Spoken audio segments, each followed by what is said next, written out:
So, as you know, we take what we call the meditation seat. And the meditation seat is a prescribed position of stillness. The stillness has a purpose because when we still the body, we still the mind. And in mindfulness meditation, that is the exact order that it happens.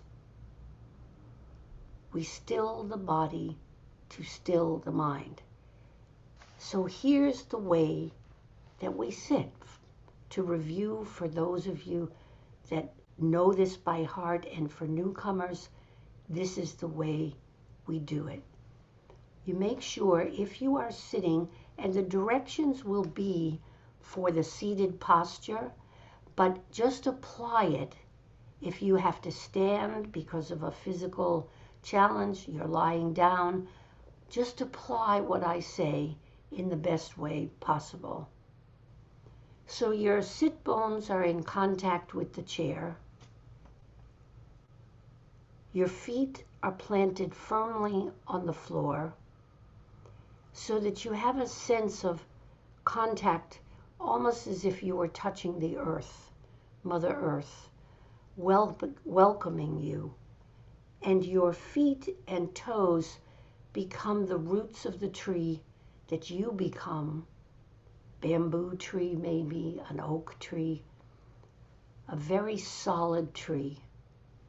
And your roots go deep into the soil.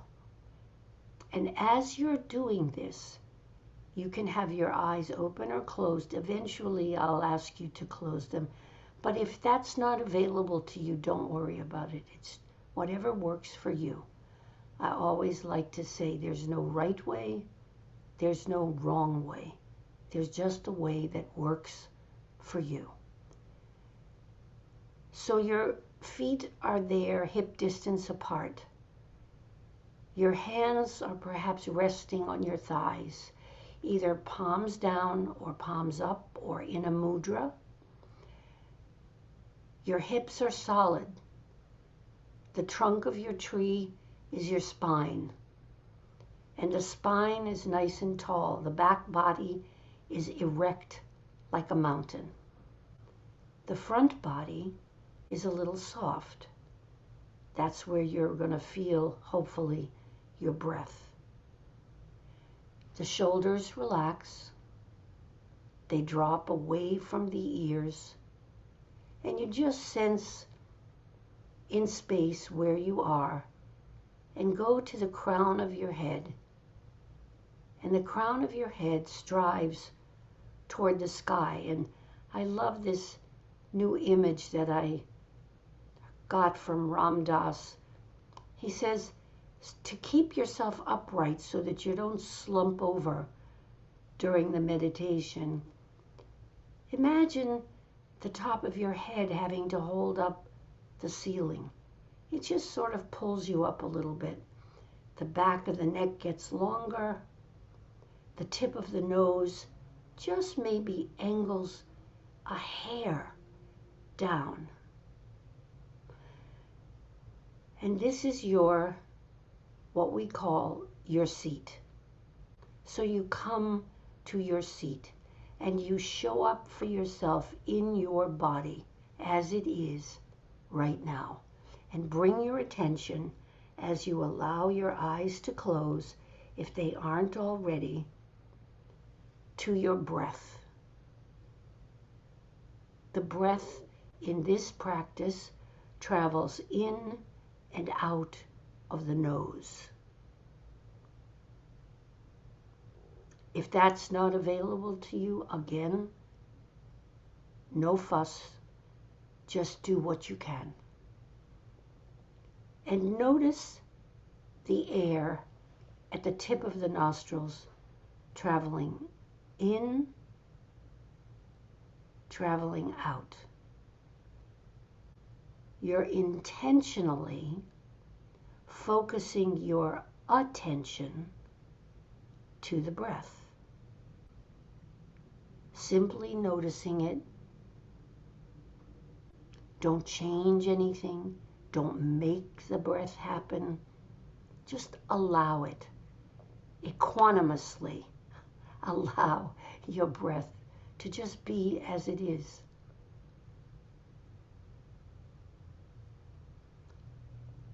And just to remind everybody, for some of the newcomers perhaps, the definition of mindfulness meditation that I love is paying attention on purpose without judgment. So that's the goal. And if you get lost at any time during the practice, you just simply return to the breath. That's our go-to anchor. Your life breath flowing into the body, flowing out of the body. Our precious life breath. The oxygen coming into the body, feeding, nourishing, and the carbon dioxide exhaling from the body.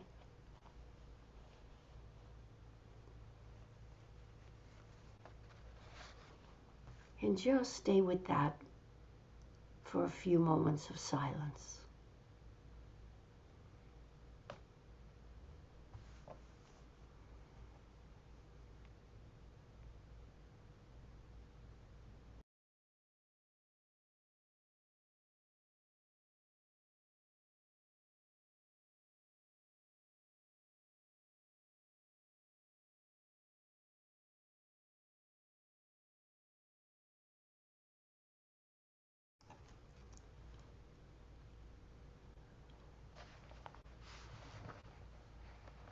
As you settle in to your body, just notice how the body itself is in this moment. Do you have any discomforts anywhere? Any sensations that are pulling your attention? Tingling, tightness? Or are you simply neutral? And the idea of equanimity as we come into the holidays is to give you a tool to keep yourself non-reactive, to keep yourself calm and clear. That's what minding your mind is all about. Mindfulness, minding your mind.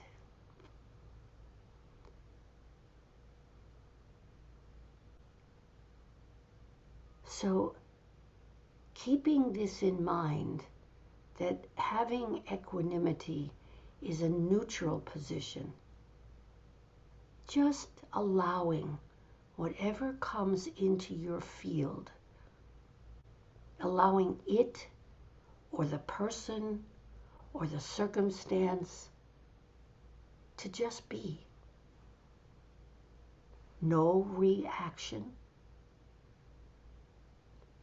just a gentle recognition. Oh, this is what I'm seeing, or hearing, or feeling.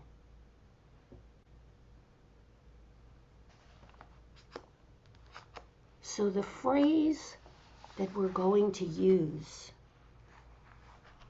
is a phrase that's used in this meditation particularly, and I will keep repeating it so you don't have to remember it. The phrase begins, I am the heir, H-E-I-R, to my own actions. My happiness or unhappiness depend upon my actions, not on my wishes.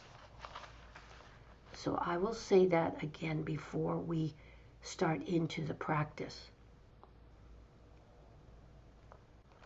I am the heir to my own actions. My happiness or unhappiness depend upon my actions, not upon my wishes. So, as we think about how this can serve us, see if you can call up a person in your life who's impartial. it may sound like a difficult thing to do, but see if you can. It could be an animal, it could be a place, whatever works for you in this moment. Something or someone that's impartial.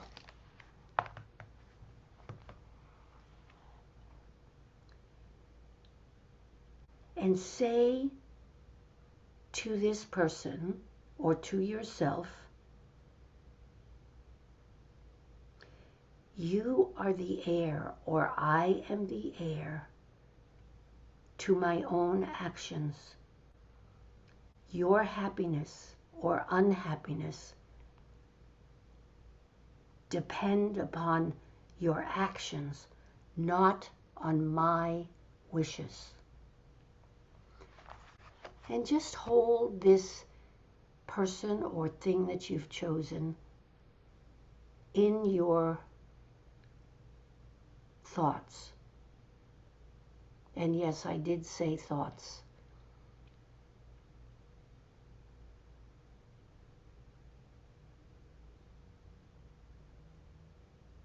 And see how that applies. And take this moment of practice to simply repeat that to yourself and observe. This is a neutral somebody or something in your life.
You are the heir to your own actions.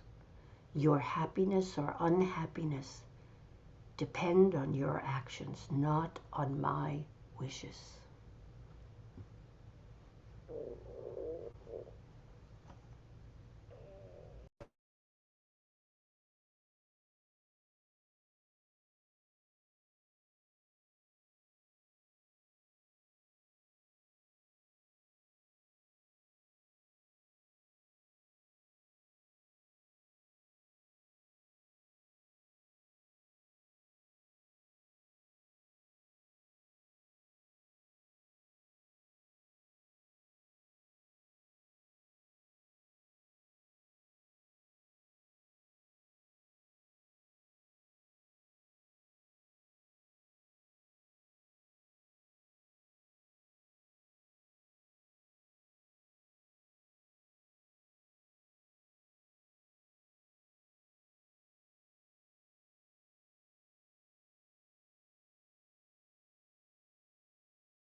Sorry, you're muted.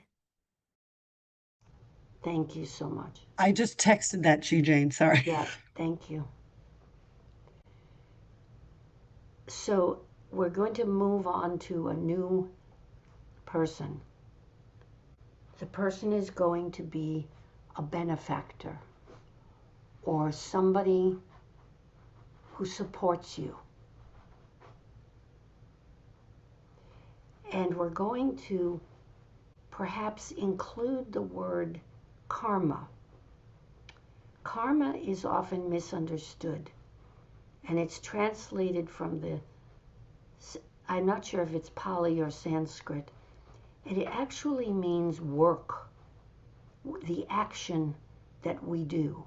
So we could say, I am the heir to my own karma. My happiness or unhappiness depend on my actions or my karma, not on my wishes. So, thinking about this benefactor, you can do it both ways.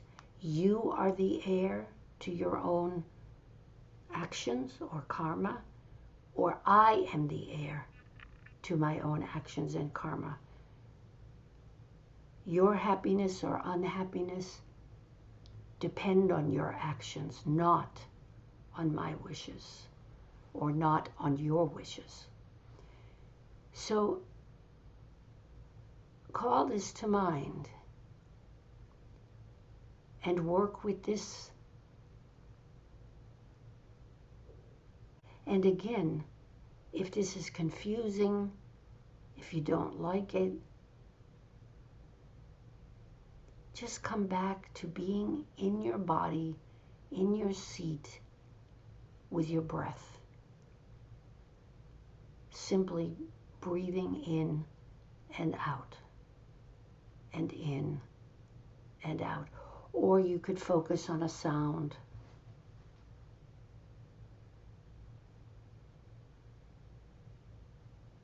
So go ahead and practice.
working with someone or something that is difficult is the exercise of equanimity, of being able to accept without judgment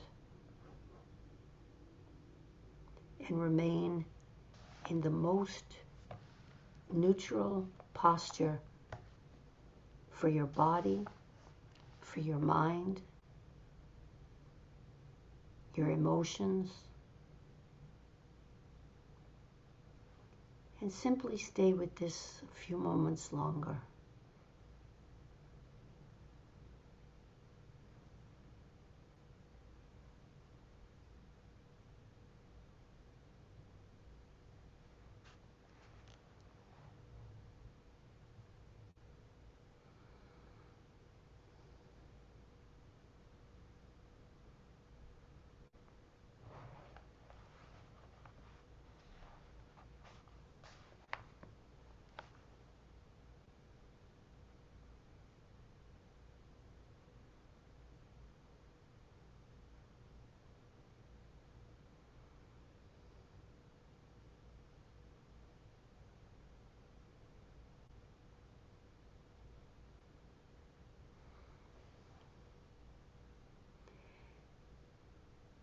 Before we leave someone who's difficult,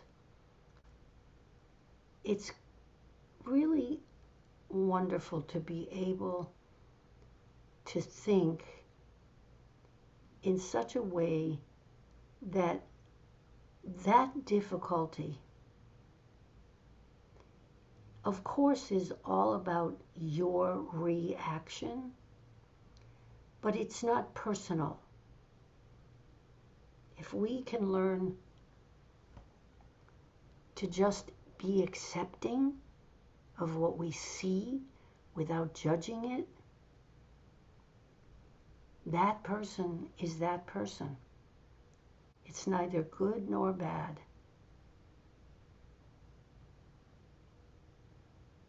It makes it a lot easier.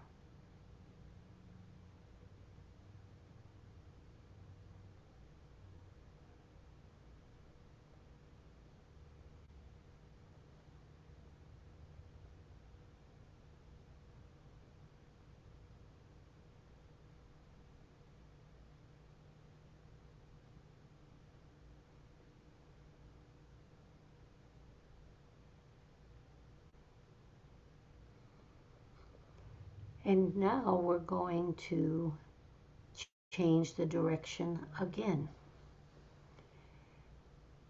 And you're going to focus on yourself. And sometimes, if this is difficult, just put a hand on your heart and repeat the words and see how it is. With generosity, with loving kindness, with compassion. I am the heir to my own karma or actions. My happiness or unhappiness depend on my actions, not on my wishes.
Our actions include our choices, our behaviors, the words we speak, past or present.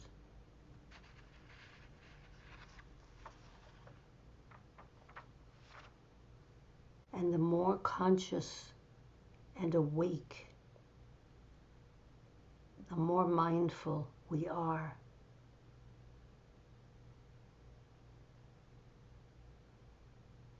the more we can be equanimous to ourselves.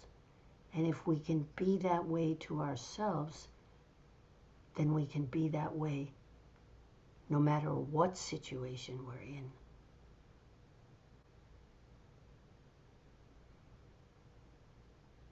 It's caring for ourselves, our own hearts, our own bodies, our own minds first. There's an expression that goes something like this. If you're in a plane and something goes wrong, and the captain says, put your oxygen masks on, the first thing is to put it on yourself, so then you can help other people. If you're not breathing, you're not going to be able to help anybody else.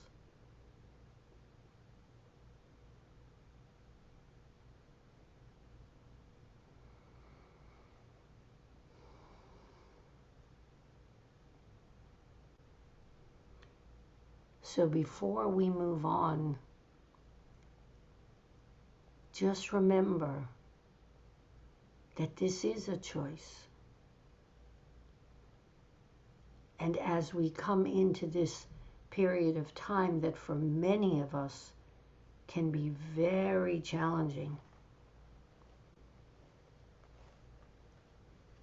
because of the people, the places, the things that have to be in our lives for one reason or another,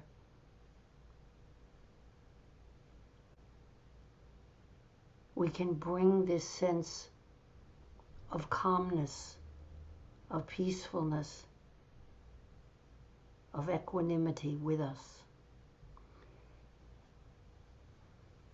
So the last focus for today is going to be large groups of people. Could be a group that you know, something that your family, a gathering, a situation that you're in.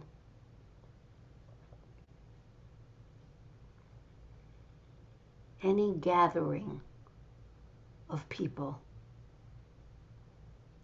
And take the phrase, you are the heir to your own actions. Your happiness or unhappiness depend on your actions, not on my wishes. Or, I am the heir to my own actions. My happiness or unhappiness depend on my actions, not on my wishes. And just breathe it in, breathe it out. With all the generosity of spirit that you can muster, the gentleness, the ability to be neutral, to just observe the same way we do in practice. Just be. And when the thoughts come, just say, oh, thinking, planning, remembering, and just come back to the focus without any judgment.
And as we near to the end of practice for today, maybe include all beings,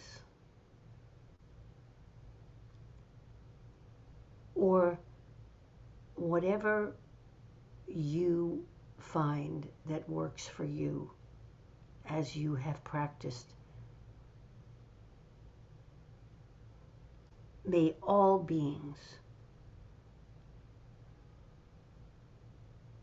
be the heir to their own actions. Their happiness or unhappiness depend on their actions, not on my wishes or on their wishes.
Before we close, I want to share a lovely poem called The Way It Is, Lynn Unger. One morning, you might wake up to realize that the knot in your stomach had loosened itself and slipped away, and that the pit of unfulfilled longing in your heart had gradually, and without you really noticing, been filled in, patched like a pothole, not quite the same as it was, but good enough. And in that moment, it might occur to you that your life, though not the way you planned it, and maybe not even entirely the way you wanted it, is nonetheless persistently, abundantly, miraculously, exactly the way it is. So as we always do at the end of practice, we show gratitude to ourselves for our willingness to come here, to sit still, to be with ourselves and get to know ourselves just a little bit better. Thank your mind and your body for what they offered you today. Honor whatever stillness you were able to achieve. And treasure your spirit for its willingness. And when you hear the word metta, think loving kindness. So we'll say, we will say to both directions today, for ourselves and for all beings. May I be filled with loving kindness. May all beings be filled with loving kindness. May I be free from fear and suffering. May all beings be free from fear and suffering. May I be safe and free from danger. May all beings be safe and free from danger. May I be happy. May all beings be happy. May I be peaceful and at ease. May all beings be peaceful and at ease. And remember to take this with you as you move through this season. Equanimity, being equanimous toward yourself and toward others. And when you hear the sound of the 3 bells, see if you can savor the moment. Just hang on to it for a few more seconds before you rush off to your next whatever it is that you're doing. And I'm so grateful for all of you showing up for yourselves and being here to share this time with me. And a reminder that there will be no meditation next week, the holiday. I want to wish everyone a beautiful, equanimous, peaceful time. Blessings, many blessings, and namaste.